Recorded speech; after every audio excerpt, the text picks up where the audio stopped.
Hello everyone, I'm Samantha Jane Smith. And I'm Jacob Keynes, and you are listening to the Classical Queer podcast.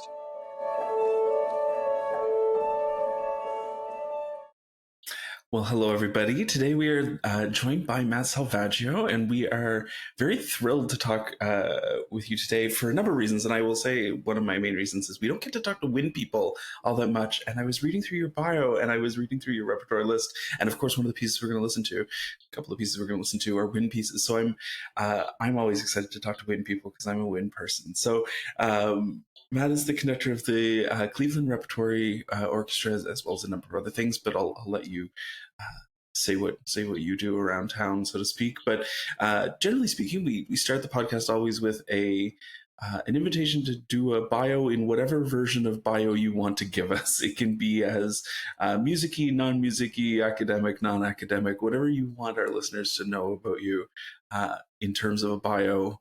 I hand it over to you. Sure. Well, I'll start by saying thank you for having me. I really appreciate the invitation. I'm a fan of the podcast.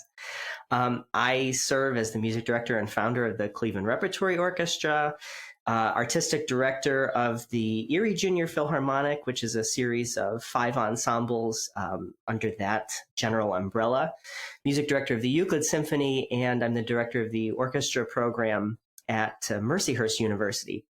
None of those are wind groups. However, I am so glad that you picked up on my wind background, because if you would have asked me 5 years ago if I thought that I would be working exclusively with orchestras, I would have laughed, because my background is almost entirely as a wind conductor. And I really hate the kind of labeling of conductors in that way, because I think so much of what we do is universal.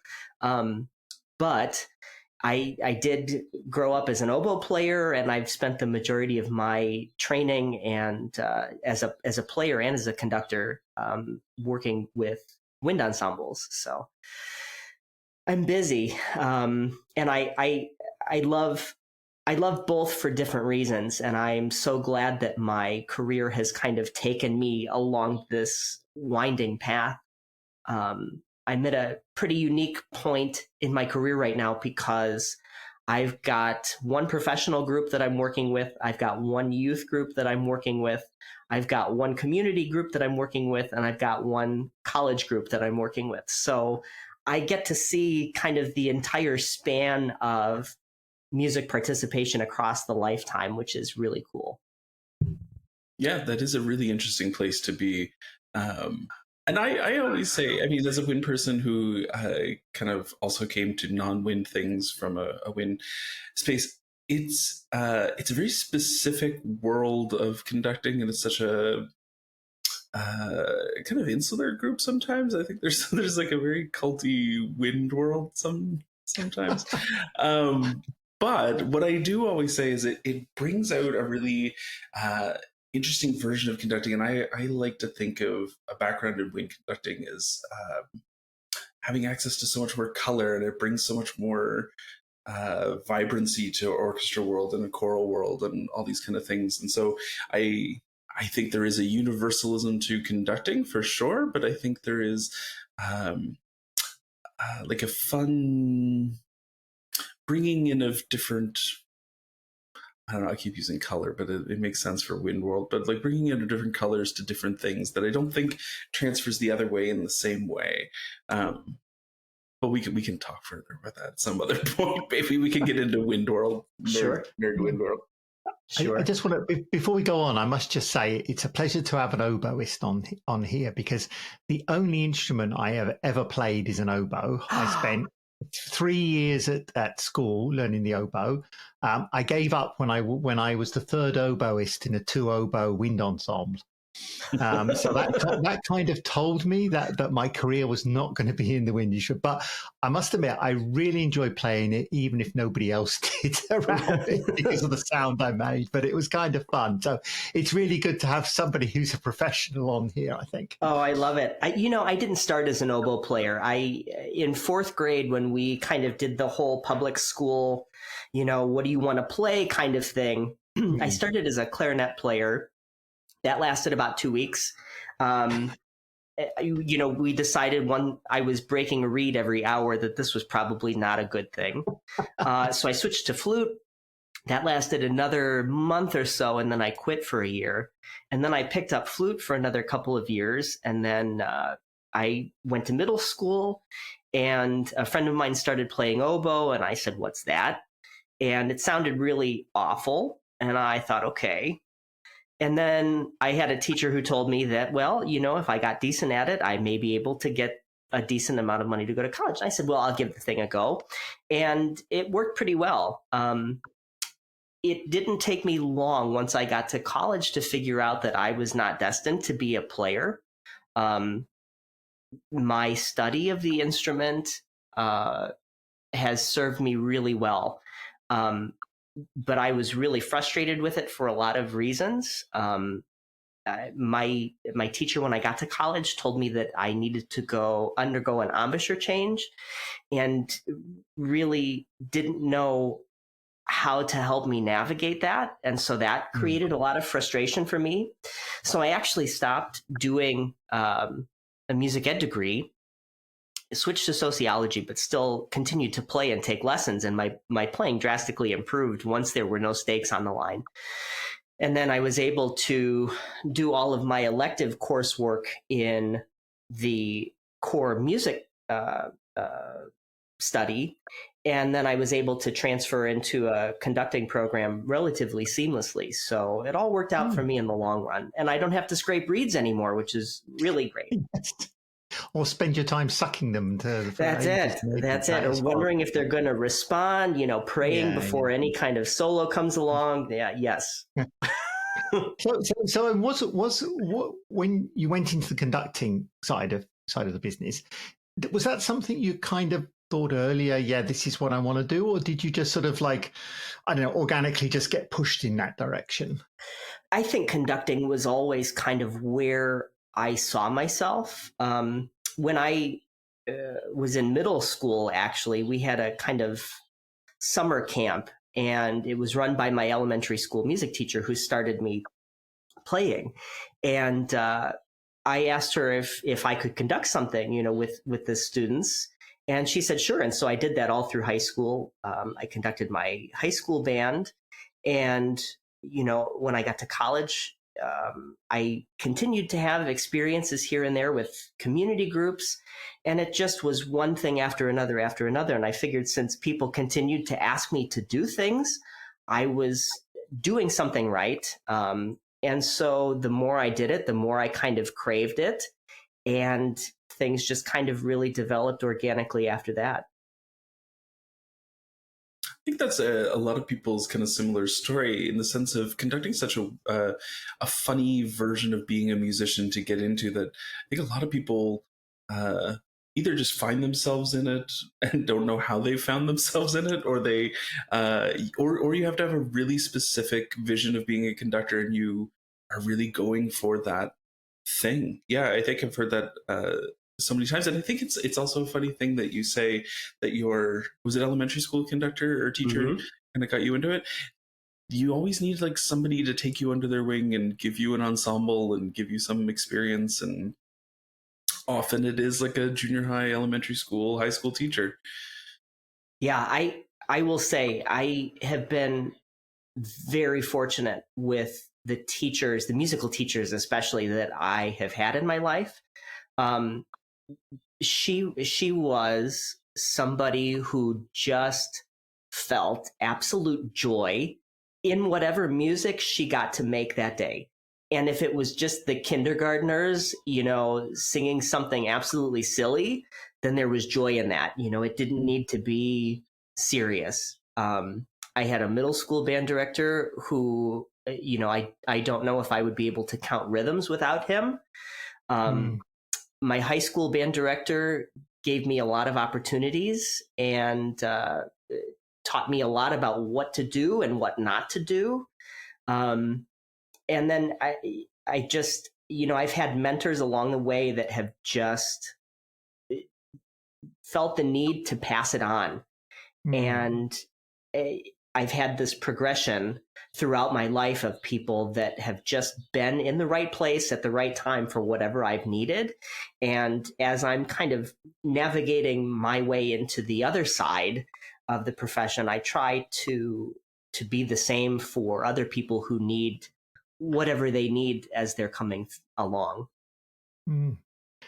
I was interested by one of the things you said at the start there about the joy that this teacher had and gave to the kids at whatever level. And I think we've talked about this on the program before, how quite often some of the joy, you don't get some of the joy about some of the time in music lessons. You get kind of it almost for particularly those people who are maybe not gifted. It kind of gets beaten out of you with trying to do too much or turn to learn stuff which maybe isn't the point. And I kind of get the feeling that your view is the other way around of that it's kind of let's have the joy first and worry about the sort of the educational aspect second. Yeah, and I have to say it took me a really long time to get there. I would say probably within the last 6 or 7 years. For me, I mean, I'm just such an inherently serious person, and I have always been that way. I mean, from the time I was 3, I took everything so seriously, and I always wanted to be perceived as more mature than I was as I was growing up. And it took me a really long time to realize that it can be fun and it can be educational and we can be serious about the work that we're doing, but you have to have all of those things. You can't just have some of them. All of them are necessary. And as a conductor, especially when you're responsible for facilitating so many different things, it can be very easy to be so inherently focused on whatever it is you're trying to navigate that, feeling whatever you need to be feeling in that moment is like the last thing that you're worried about. And it's been a really important part of my practice to continue to remind myself that also needs to be present. Yeah, you can focus on other things, but you need to keep that joy and whatever emotion that the music is trying to elicit right there underneath it all. Do you remember the thing? Sorry, go on, Jacob. Well, I was going to say, do you remember the thing that made that switch for you, like 6 or 7 years ago? Do you remember like what piece you were doing or what moment? Well, I tell you what really did it for me. I was participating in a master class with Mallory Thompson, who's the director of bands at Northwestern. And I've never formally studied with Mallory. But I think that the time that I've spent with her has been some of the most formative in my professional life. And I remember on the last day of the symposium, I was doing the 5th movement of Lincolnshire Posy. And we were having a really good time with it. And it was just absolutely flat. And she just had me start screaming, just to get more out of me. And by the time we were laughing, I mean, everybody was laughing, and it was such a better experience.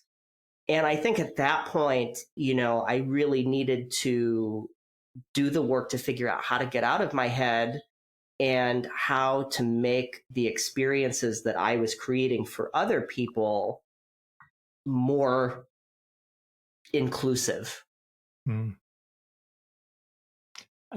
do you find with you cover, as you said, a range of different groups from like the beginning of people in an orchestra or in a group all the way to more mature? How does that differ? How does your conducting and your interaction with people differ with their experience or age or whatever it is? Well, I think what I have to really remind myself is that each of those groups are at a different point in their development.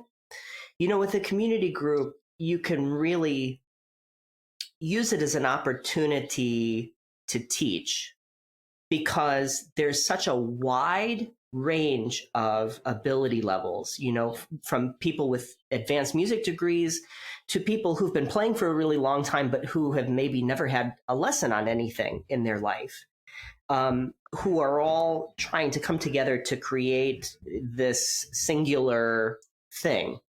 And the great thing about working with adults is that you can get a little more cerebral with them. You can get a little deeper. You can relate it to life experiences that they maybe have. Whereas with younger students, you can't necessarily do that. With the college students, my job is to train them to go out and be professional players, professional teachers. So the way that we interact is different, which is different from the beginners that I work with at the Erie Junior Philharmonic. So, I think it's all about setting the bar appropriately and really being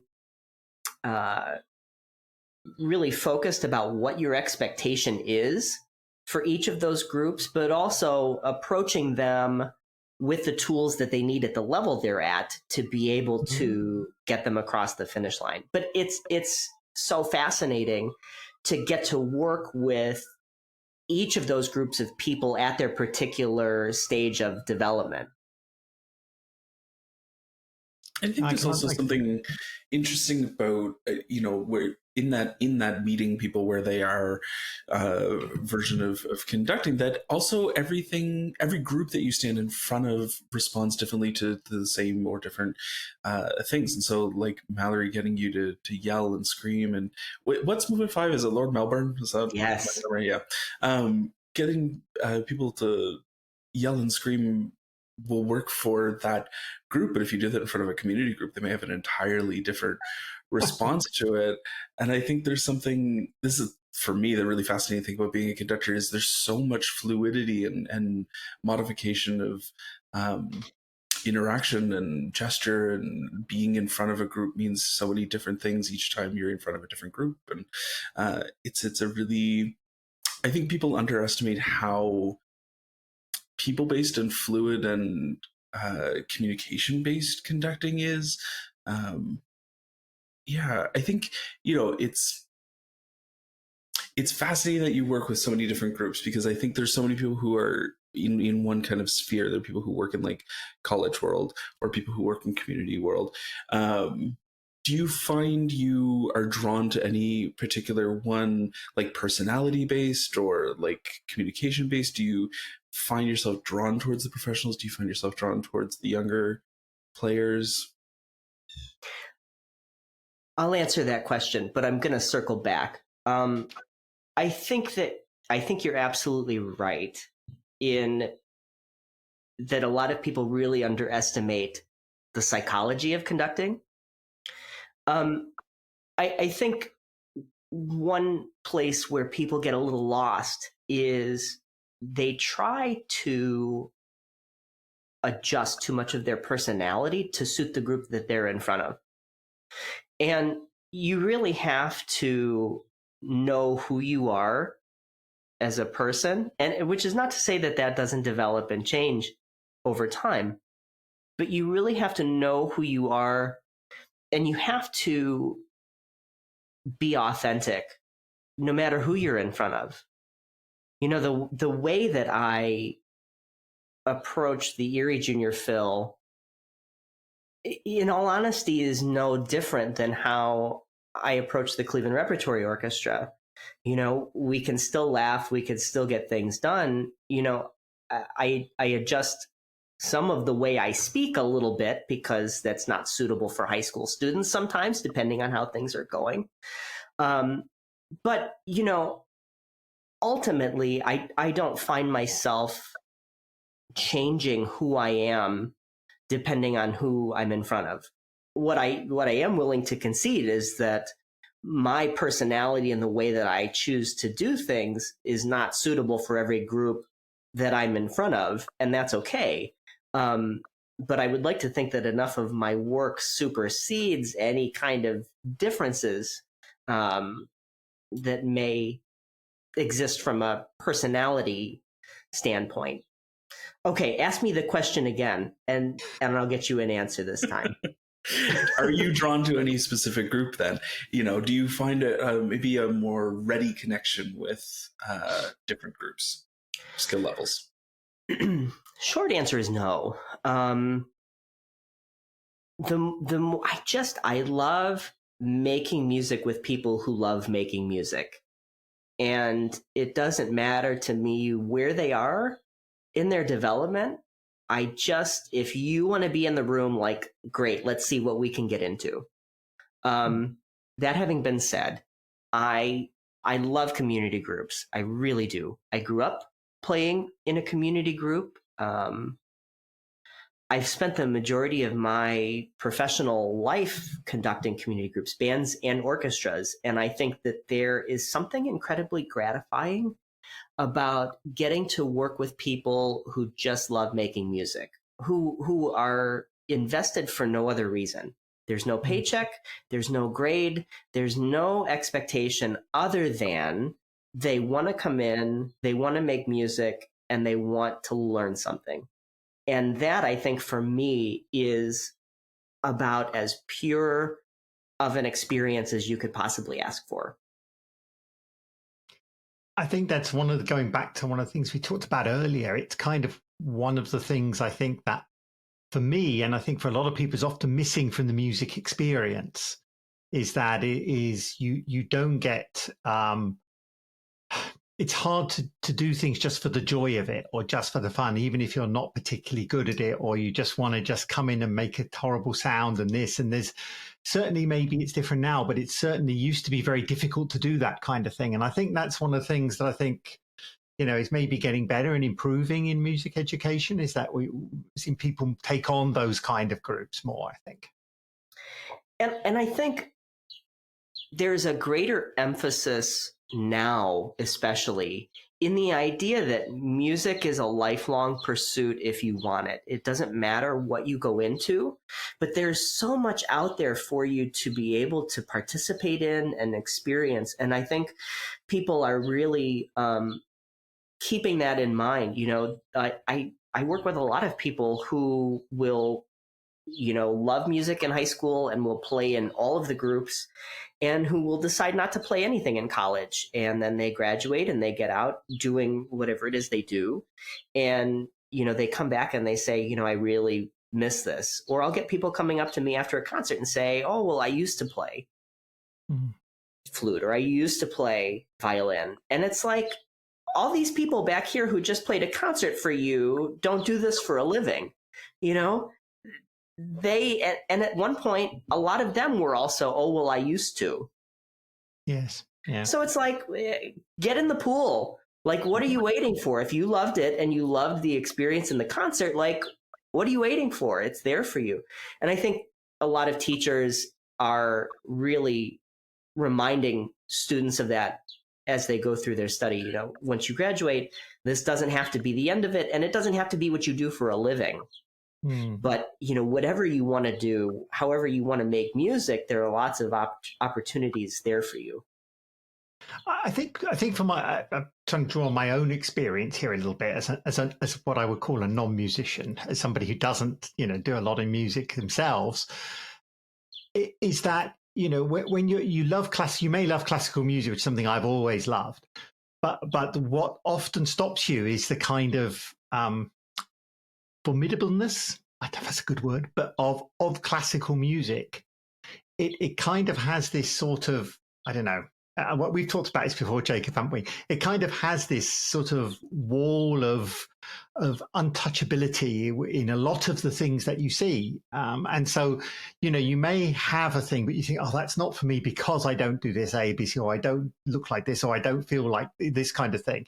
And I think that's where, like, you're saying these, community groups and people going on playing for fun, that's kind of a great experience if you can get people over that into them, and doing something. It's that initial, push that people need. And I will say, I think, and this goes back to the dichotomy that we were talking about earlier between band and orchestra. I will say that I think in general, my experience has been that wind players or people looking to join community bands are far more adventurous in their expectations of what they're willing to experience than community orchestra people, because there is such a, what's the right word? There's such an expectation. I keep going back to that word, but there's such an expectation about what orchestra music is and what orchestra music is not. And the wind music, the wind band medium is so relatively new by comparison. And it's so fluid in what's being produced now that, you know, I can just throw stuff at a community band all day long and it can be such a variety, but they'll love it. And there's something in there for everybody. If I do that with a community orchestra, there's a lot of resistance. And because it's not what their expectation is of what they should be playing, regardless of, you know, whether they're capable of playing a Beethoven symphony or not. So I definitely agree. But I think that there's almost more resistance from professional players about what they want to get into than there is from community members. And a lot of times I think the community players are just thankful to be in the room because there's the community that exists that's for them, you know, and it doesn't matter what they're going to play today, but they all have this experience in common. And I think, you know, when we kind of boil down humanity, that's really all we're looking for. We're looking for the places where we belong. And it doesn't necessarily matter why we've gotten together, only that we know that we share these things and that we belong wherever we are in that moment. I think we should. That's it. We should stop there. That's brilliant. All right, that's it. This is great. No, seriously, that I think is kind of sums up a lot of things about life. To be honest, you know, we're all looking for that place and the group and who we associate with, whether it's, you know, LGBT groups or music groups or whatever we do, and that really just sums it all up for me. Anyway, what you said there, I think. Do you think we should listen to some music? What do you think? Yeah. Tony? We should listen to, maybe we start with the Dvorak. It's always a favorite. I'm such a fan You're of the so wind biased. serenade. I know. I never get to listen to wind music. It's so nice. But maybe we start with the Dvorak. But maybe you can prep us a bit. Who is the group? Who are we listening to, and all that? Sure. Stuff. You know, I realized kind of after I decided what we would listen to that I have just as much an affinity for the people and the groups that I made this music with as I do to the music itself. Mm-hmm. This particular recording is from 2016, 2017. And it was by a group called Orchestra 19, which was a historical performance practice orchestra that I had started very briefly. It's on a little bit of a hiatus now. So the concert that this came from was all wind serenades. We did the Gounod Petite Symphony, the Strauss Serenade, the Hartmann Serenade, and the Dvorak Serenade. And as an oboe player, getting to come back to this music was really, really special for me. I think that the double reeds are modern instruments. The clarinets and the horns and the strings are all period instruments. Just because double reeds, historical double reeds, are a little tough to come by. Yeah, absolutely, they are. That's fantastic. That's really, I mean, it's always good to know, listening always prep-wise, that it's a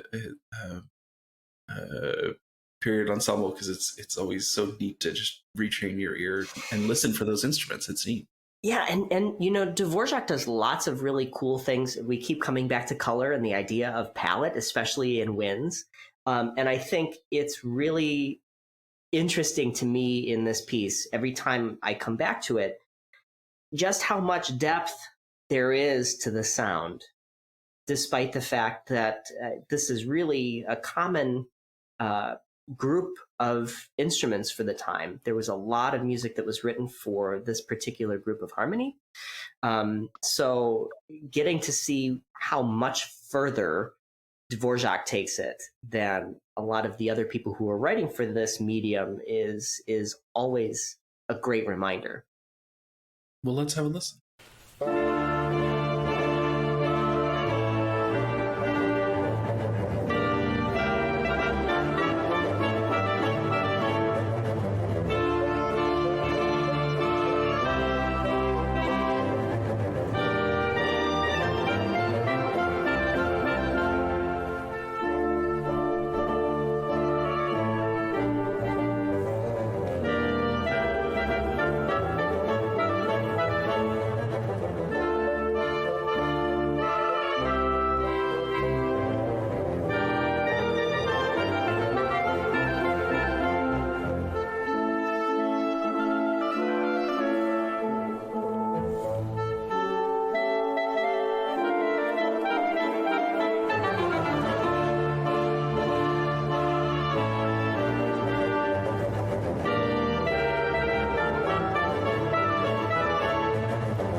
You know, it's interesting. I was thinking too. The man who played principal oboe just passed away last year. He was 56. He had a very aggressive form of brain cancer. And between when he started kind of experiencing some coordination issues to when he passed away was the span of about a month and a half. Wow. And so I didn't think about that as I was kind of going through these recordings, but the more that I continued to think about each of these pieces, the more I found myself being drawn to people and experiences, and it was a little haunting, but that's such good music. I mean, that's the power of like music memory too, you know. Yeah. It's someday we always say scent is the most powerful evocative memory, but obviously we're all biased with music. But I don't know that that's true. I mean, I believe it if there are people who have studied that who say that it's true. But boy, I think, you know, the connection that we have to music is really, it's got to be close. Yeah, I think you remember. I mean, I would find that. I know people say that, but I find that personally quite silly. Yes. I mean, for me, what I remember from young is music and sounds really. But I don't remember anything else particularly. It's those that stick in my mind, and I think a lot of people. But maybe that's why we all like music. Maybe that's the reason, is that those are what stick with us, or that there will be a song or a set of lyrics that will take you directly to a person or to a place or to a time. And like it happened yesterday, I've never had a scent do that to me. You know, I appreciate what it smells like after it's just rained or what fall leaves smell like, but I've never had such an evocative experience as I have when I've had a particular musical experience. I can still remember the first time that my parents put on the record player and put on Tchaikovsky's Piano Concerto #1 and just put that on and started playing it, and I must have been 4 or something, and I can remember that exact moment to the day. I can remember the whole thing, and it's kind of and that piece sticks with me all the time. It's kind of like there, and it just brings you back. It's just this, you know, whereas other things don't. It's kind of yeah. So I agree with you completely on that one. So also let's talk a bit more about the Dvorak Wind Serenade. I mean, first of all, I love Dvorak and I love this piece as well. So I kind of we're kind of probably all on the same page with this one. The fact this is a mixture of old and new instruments, for you, how did that affect how this was put together, or didn't it? I mean, for somebody who doesn't really know, what did that mean to the piece? Well, I think for me, there was a little bit of an adjustment in terms of how the instruments themselves responded.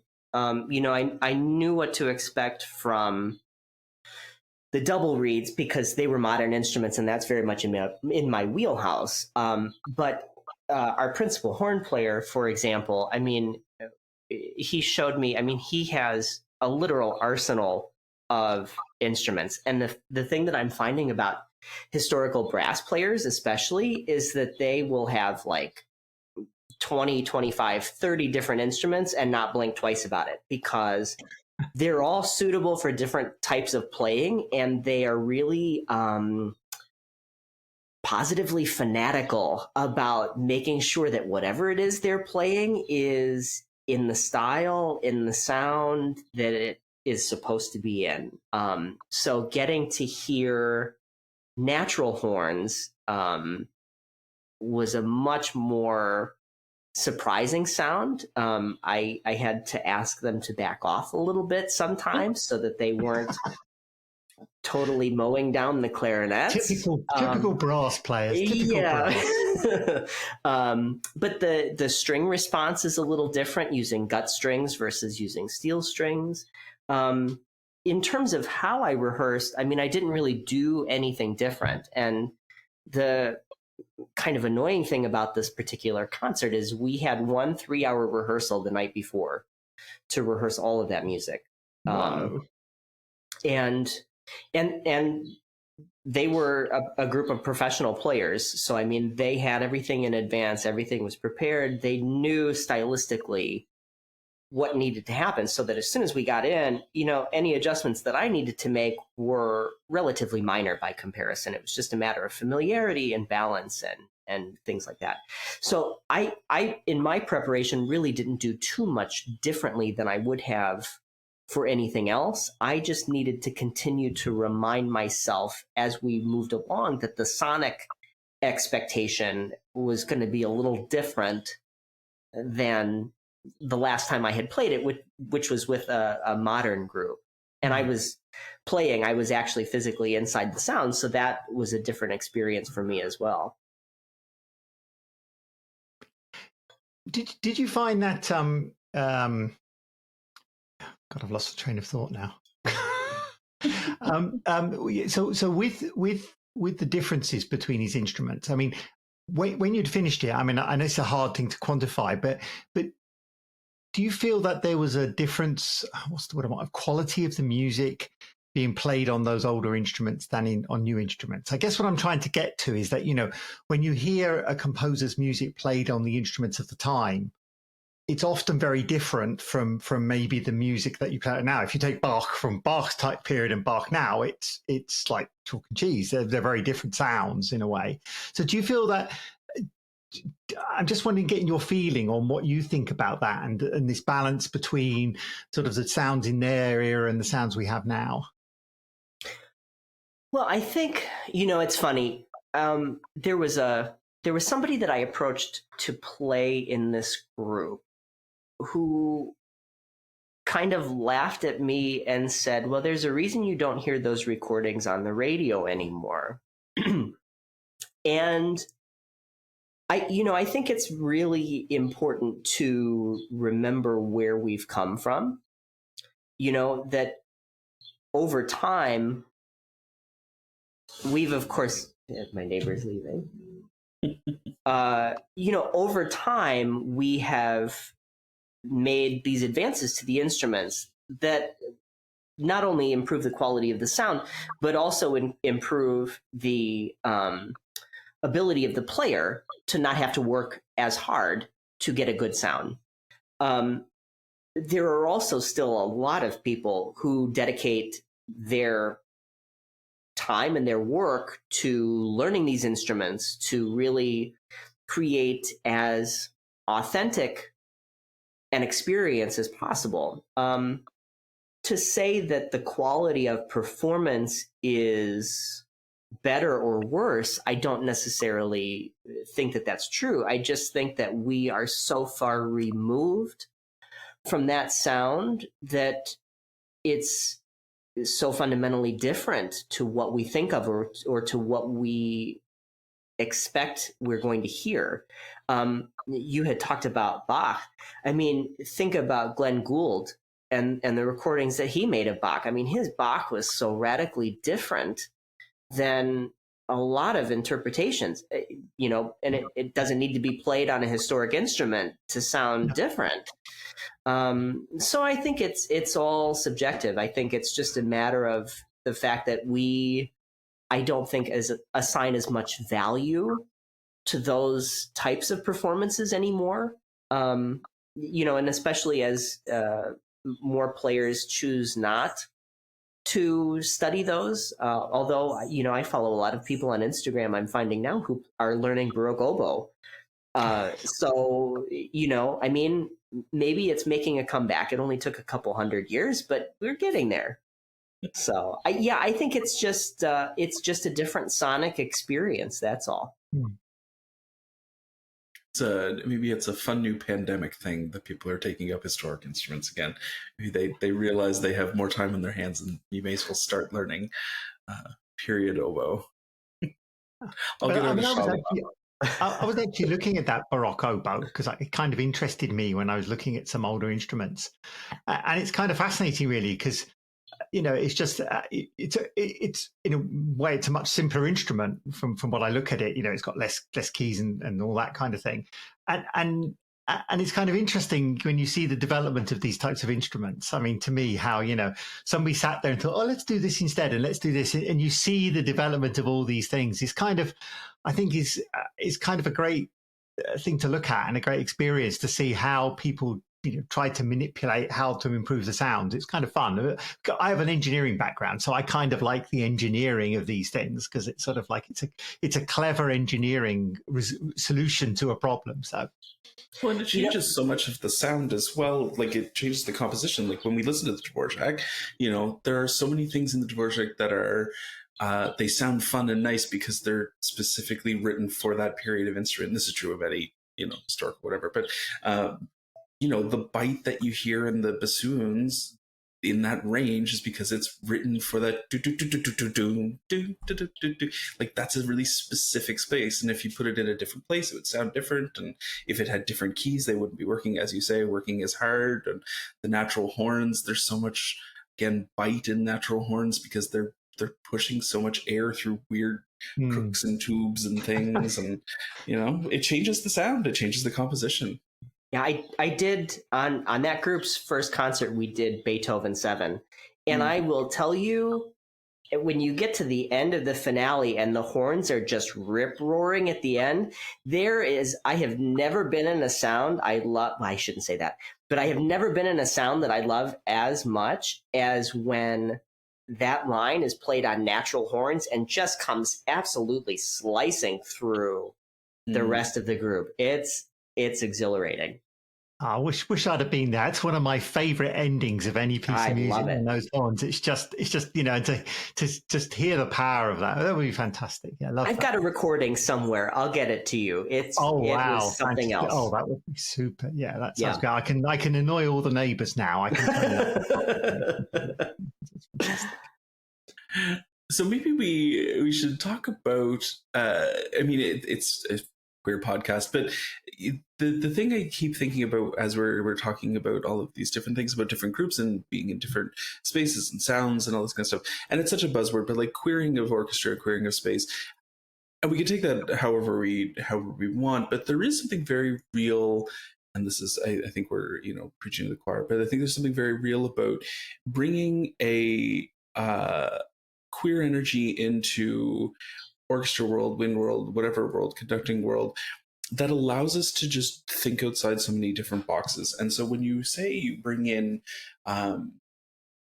your authentic person, self, personality, however you want to phrase it, to every group, it may be manifested differently. You're doing different material, you're doing different repertoire at different levels. But I think there's something really valid and powerful about bringing like a queering of that space to every group. And I wonder what your thoughts are. Yeah, I mean, I think it's certainly something I've struggled with. 10 years ago, I would have said I didn't want my identity to play a role in any way. I didn't want my identity to be the reason I did or didn't get hired for something. And I didn't feel that my identity needed to be involved in the music that I set out to make. And that's obviously shifted now. I think that I've been the beneficiary of being able to walk into a room and be able to help everyone to feel as though they're welcome. I certainly think that among my community groups, I've had a lot of LGBT members join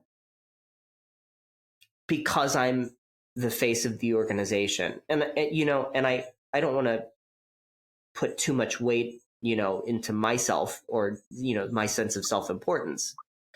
But I do think my presence as the face of an organization certainly matters. And it certainly has been something that has encouraged others to participate. I think I have an easier time because I'm Caucasian. I think if I was Black or Black and queer, I would certainly have a much harder time. And I think that we still see that there's a lot of work that needs to be done. But I think because I am a cis male and I am white, that, you know, the fact that I am also queer on top of that is kind of, for whatever reason, less important or less impactful for other people to have to navigate. But I do think that that gives me a lot of liberty to do a lot of programming that's maybe unconventional. And I can say, you know, well, I'm doing this because this, you know, also represents my people. You know, not that it, you know, it's my group to own, but I do a lot of music by LGBT composers because I feel that the representation is important. You know, we do core repertoire because it's withstood the test of time and blah blah blah. But, you know, I think we also need to be better about creating spaces for people who exist now and who have been historically excluded, because it's 2022 and it's time. You know, I mean, if for no other reason, and there are lots of reasons, but if there are no other reasons, like, you know, there's more out there. I had a conversation with a board member of one of my groups. We were in the middle of the pandemic. I think it was the summer of 2020. So this was right after George Floyd and Breonna Taylor and all of that horrific stuff was happening. And I went to the board and I said, you know, we're going to take kind of a radical shift in our programming, and it's going to involve a lot more minority program. I mean, the same conversations that a lot of ensembles were having. And one of our cis male white heterosexual board members said to me, I just don't understand the need for all of this. And we kind of went back and forth for a little while until I finally said, you know, you are looking through a very unique set of privileged glasses. And just for a moment, I want you to take the glasses off and try to see through my pair of glasses. And at that point, there was a shift. And I think that's when I really started to realize that, you know, there is a lot of weight to what I'm able to accomplish. It's just a matter of, you know, finding people where they are. I think that's kind of the common thread. You know, we all want to belong, and we all want people to be able to see the world from our perspective. And while that's never possible, I think we're always working to kind of create those bridges. And I think people, maybe again to use the word underestimate, but I think people underestimate the power of community orchestra, professional orchestra, any arts group. I think there's, you know, sometimes I think maybe for the people involved, we love what we do and we feel it's very important. But I think, you know, outside of those groups, people underestimate the power of having representation, the power of having the community orchestra in your city, town, whatever, program faces and bodies and people that haven't been programmed before. And I think, you know, we see it everywhere for sure, but my mantra is always like art is a response to the community in which it exists. And so if it's not speaking to the full community that exists wherever you are, then it's doing a great disservice. But I think we also really vastly underestimate how powerful that service is when it does speak to the full community that we have in front of us. And so when we have representation of composers that have been traditionally excluded, it's great for the orchestra, it's maybe great for the people who are immediately playing it, but it's also great for the community, whether they know it or not. Mm. It's also great for that board member, whether he's aware of it or not. It's also great.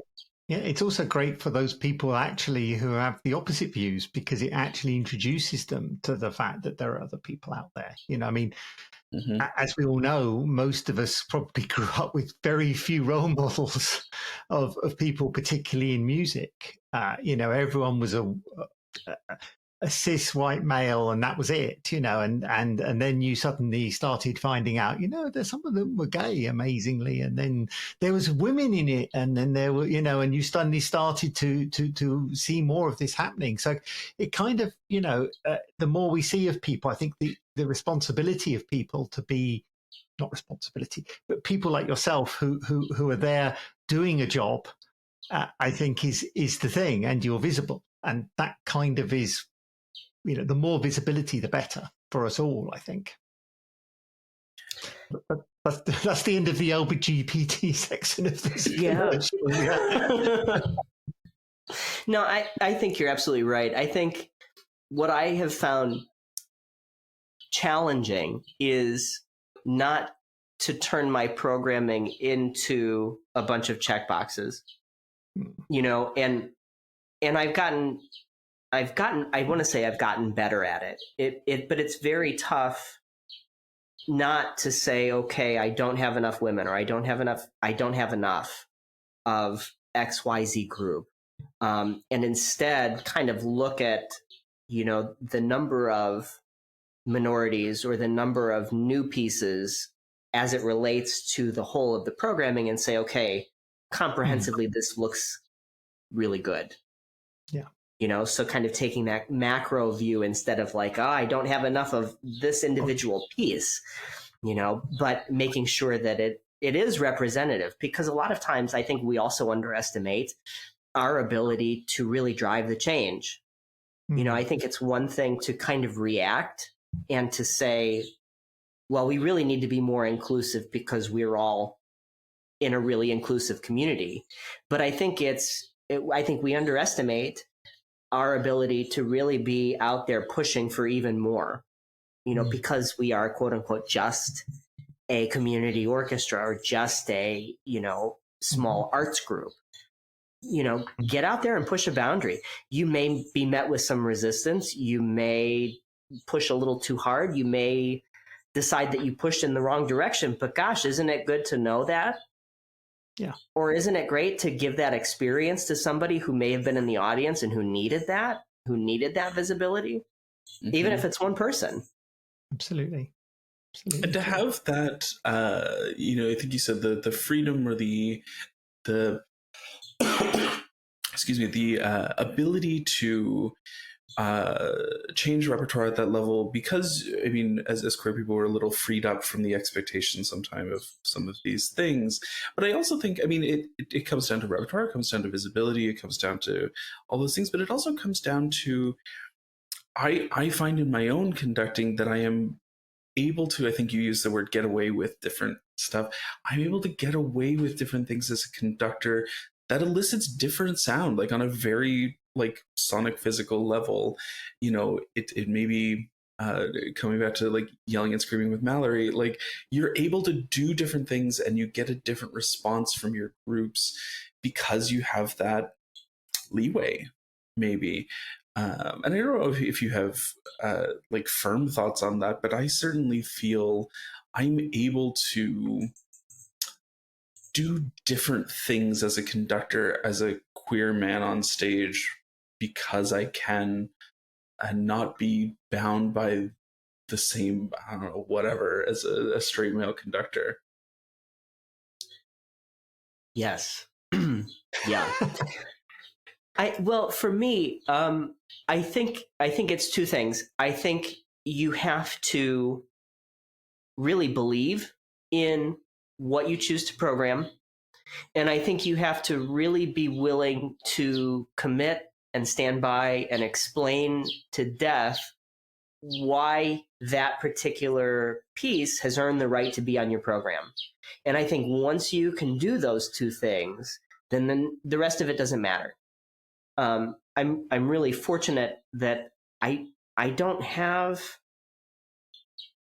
people really taking me to task over what I program. I essentially kind of say, this is what we're going to play, and everybody says fine, which I know doesn't happen everywhere. But I do think that it is a very unique perspective for me to be able to hold, to feel like I can get away with more. Because I know there are a lot of people who are far more restricted in what they're able to get away with than I am. I think it says something about your ability, probably, Matt, that they let you get away with all this. That's what I think, is they're so pleased with what you do. I think maybe we should listen to another piece of music. I think. What do you think about the introducing us to the Rouse Flute Concerto? Oh, I think so. This recording comes from the Cleveland Repertory Orchestra's inaugural concert, which just happened in May of 2022.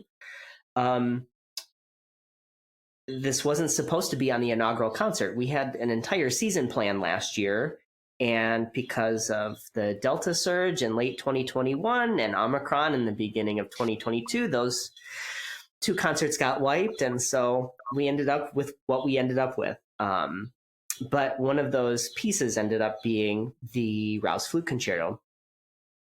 The work is in 5 movements. We're going to hear the 5th movement, which is just for strings, and then there's some harp and percussion at the very, very end, and the solo flute. The solo flutist is a very dear friend of mine, Ian Wenz. We go back a very, very long time, and when I heard the flute concerto for the first time 2 years ago, I knew that I wanted to do the work, and I knew that I wanted him to play it. It is probably the most difficult work that I've had to conduct.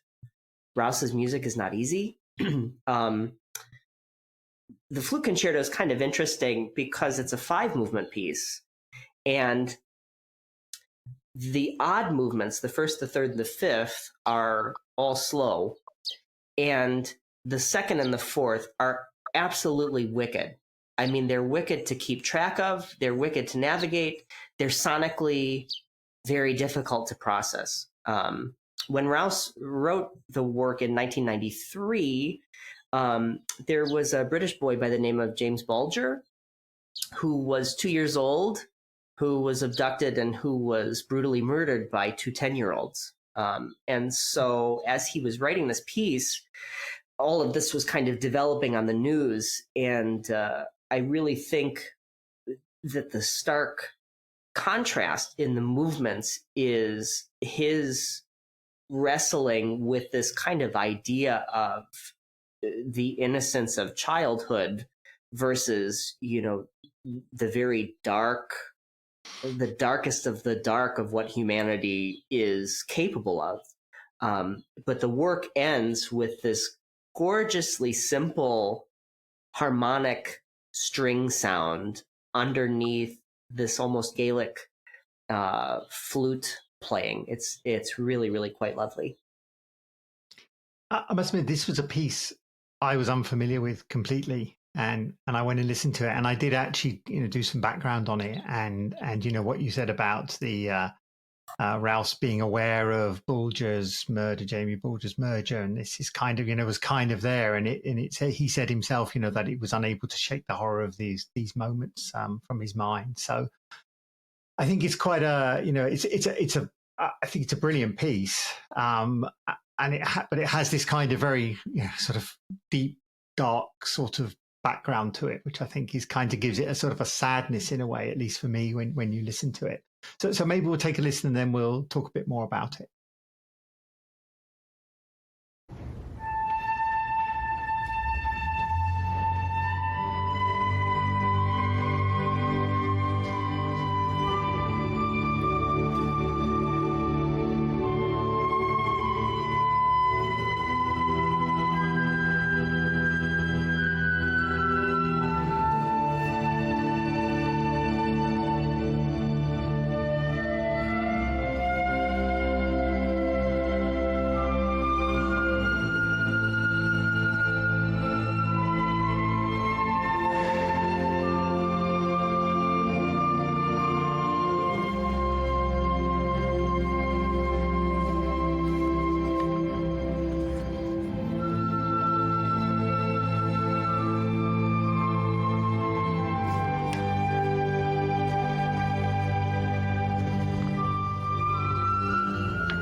I mean, it's always fascinating and interesting to hear a background and listen to something. And maybe like Sammy, I also didn't know this piece. This is with one of the perks of doing this podcast is you get to learn a whole bunch of new rap.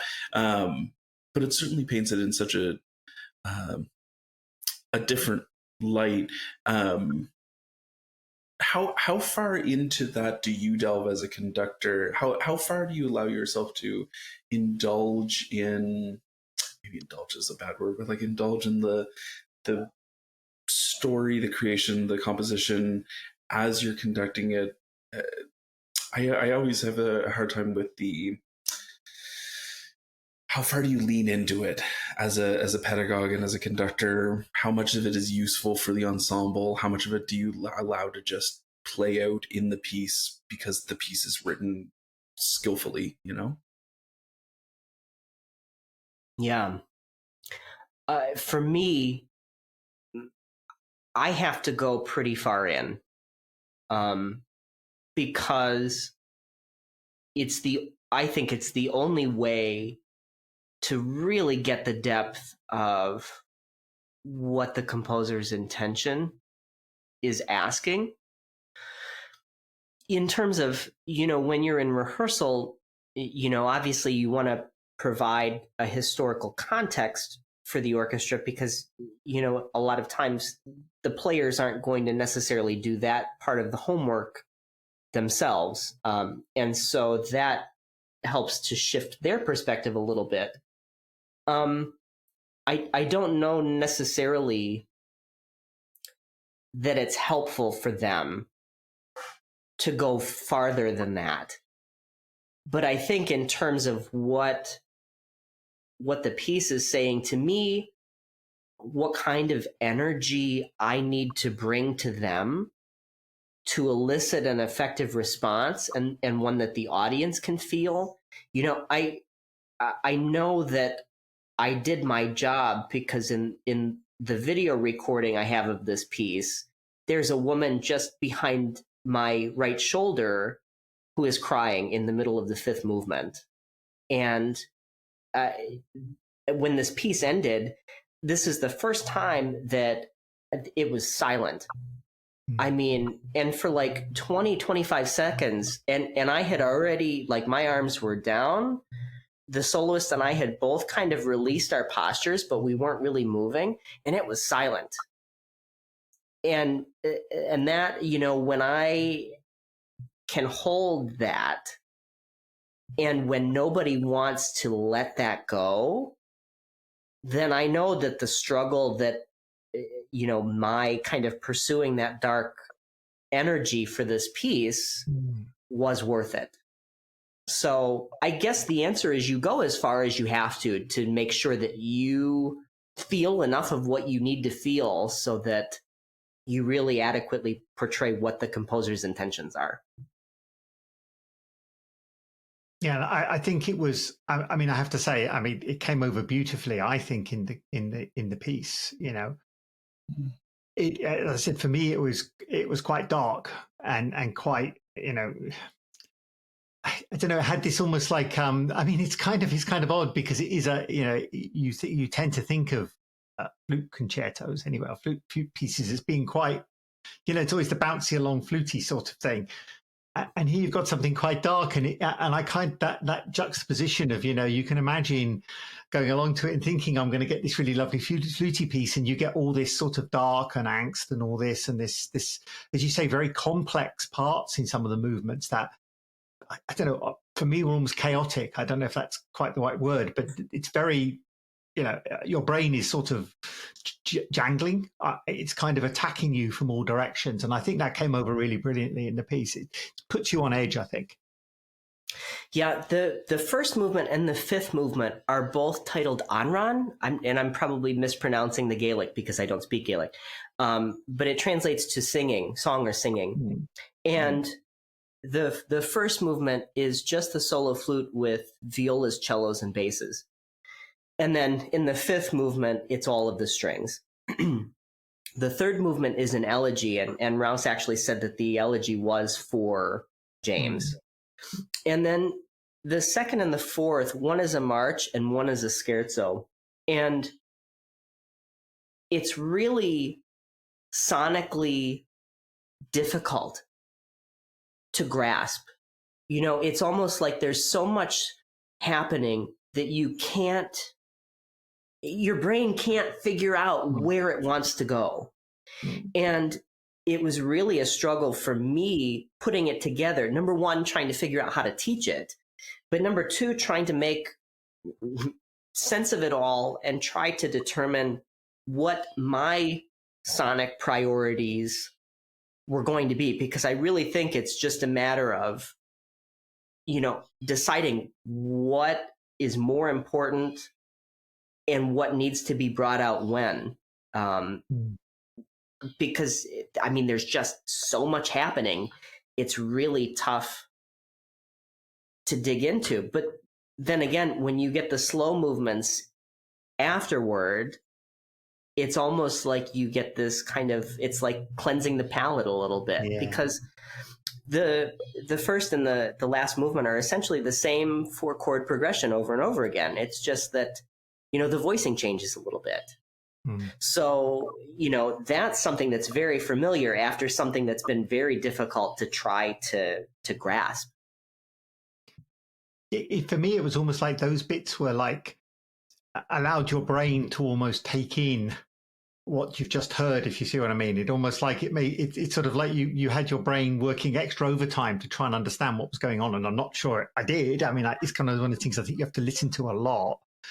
But then you had this sort of break, as you said, and you sort of went, it's an exhale. It's an exhale.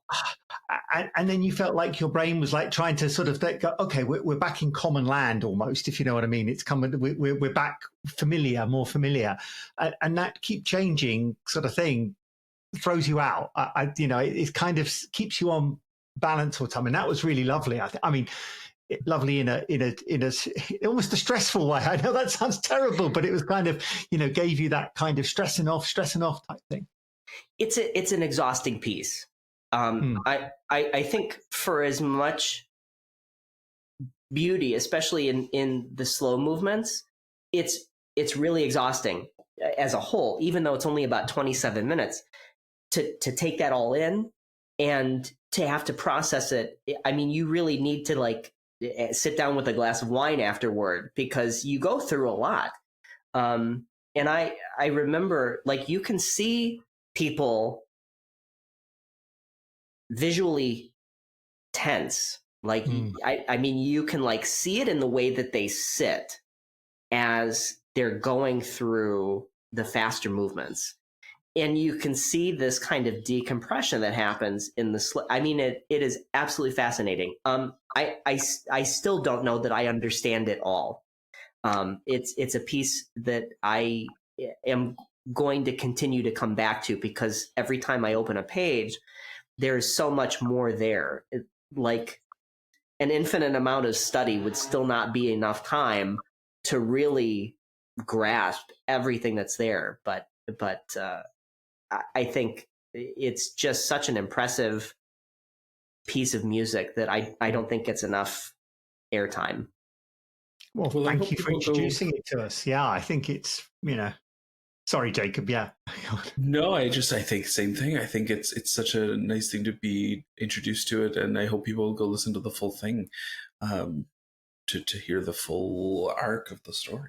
It's dark, but it's worth it. Like, don't let that put you off. It is dark, but I think on the whole, the experience is really worth it. You know, I love concertos with non-traditional instruments. And by non-traditional, I mean not violin or piano, because I don't think that we do them enough.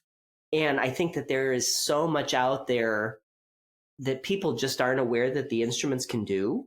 You know, I mean, because like you said, Sammy, you see flute concerto and you expect this kind of bubbly, bouncy, you know, lovely, and you get a little lovely, but it's not bouncy. I mean, it's like aggressive, in your face some of the time, which I don't think people associate with that instrument at all.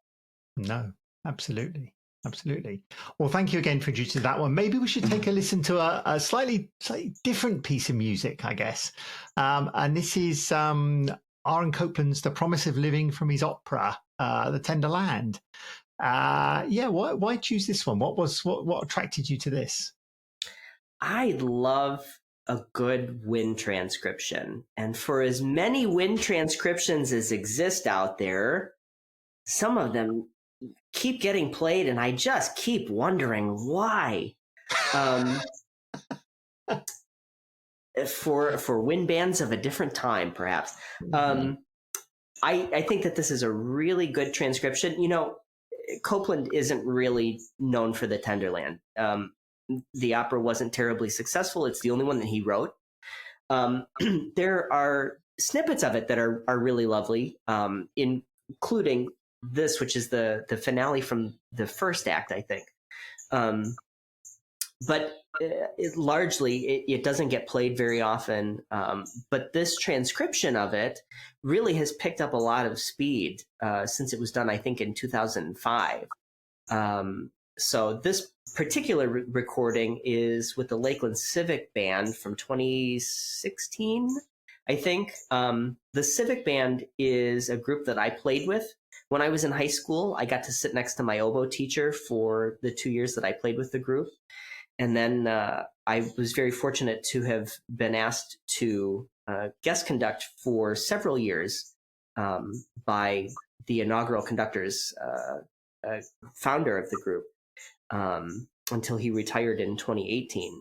So I grew up playing with a lot of these people, and it's an award-winning ensemble.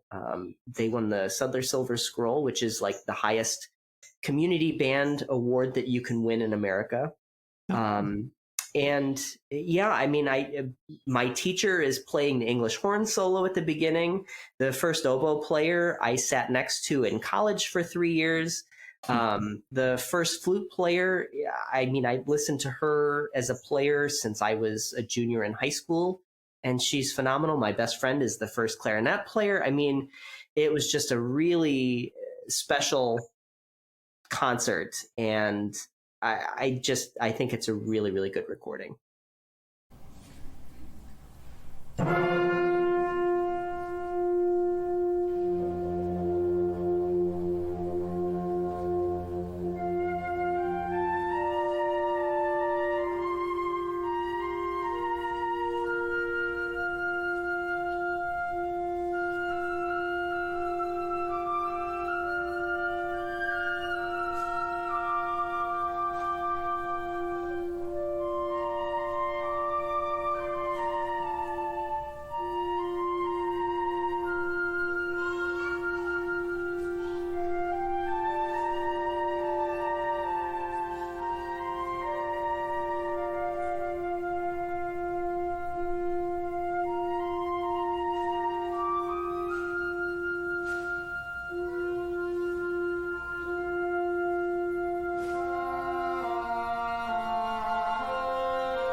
I think this is the first time we've listened to Copland. Actually, I think this is Really.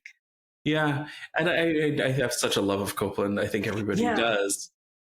I love Copland. I think Copland, on the whole, a lot of Copland is too much cows chewing on grass for me.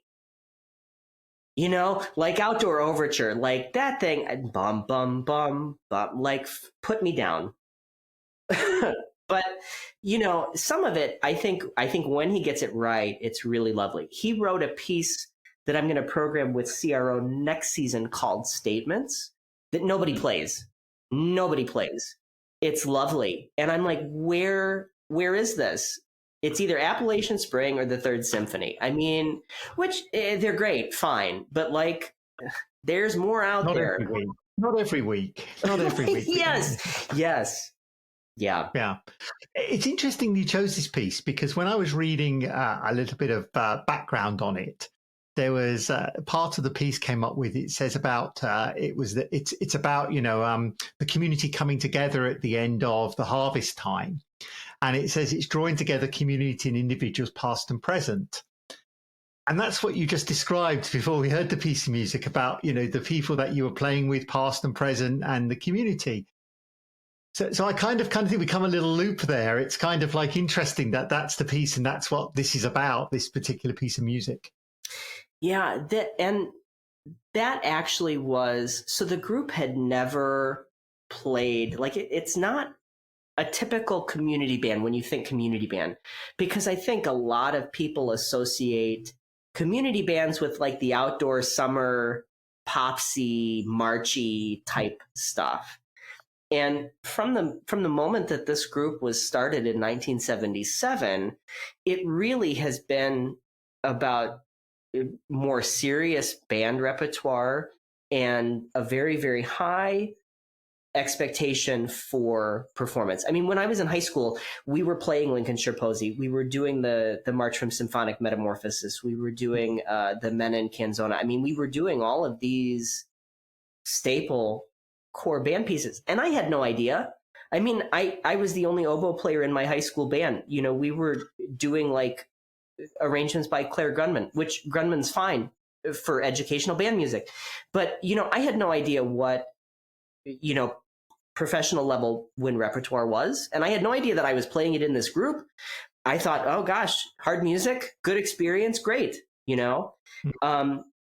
So when I was asked to conduct the group for its first summer season, I mean, it was like a kid at Christmas because I knew what I was being handed with the ensemble, and I knew that whatever I put in front of them, they could play it. And I mean, it was really kind of a blockbuster concert because I did the March from Symphonic Metamorphosis. I did a piece by Mark Camphouse called Whatsoever Things. I mean, it was essentially like all the music I wanted to do with a group that wasn't capable of playing it. It's like here. And I really wanted to choose something that I knew would be able to highlight them as individual players versus just like a talented ensemble that could play a war horse. You know, I wanted each of their sounds to be highlighted because their playing is what I grew up around. And their playing is what I've modeled a lot of my concept of what good wind playing should sound like. And so for me, this piece was the perfect opportunity to really show off each of them. Well, what a fantastic way to close off with A, that sentiment, but also the piece, Copland, all of it. I think it's been a nice probably cherry picking of your repertoire, but like in the best possible way. Like you've drawn out some really nice things for us to listen to. Where can people hear you next? Probably in the Cleveland area. I suppose it's August is kind of the early start of the season, but this will come out in September. So awesome. The Cleveland Repertory Orchestra's season starts November 13th. That's our first concert. Euclid Symphony's first concert is November 1st. And then the Erie Junior Philharmonic and Mercyhurst orchestras don't start until a little bit later than that. So I get a little bit of a chance to exhale before school starts at the beginning of September. So I think November is the next actual formal concerts that we've got going on. Great. Well, good luck with those. And really appreciate you coming on the show, Matt. It's been a pleasure talking to you. And maybe hopefully one day you'll come back and tell us more and introduce you to some new pieces that we haven't heard. The pleasure is all mine. Thanks for having me.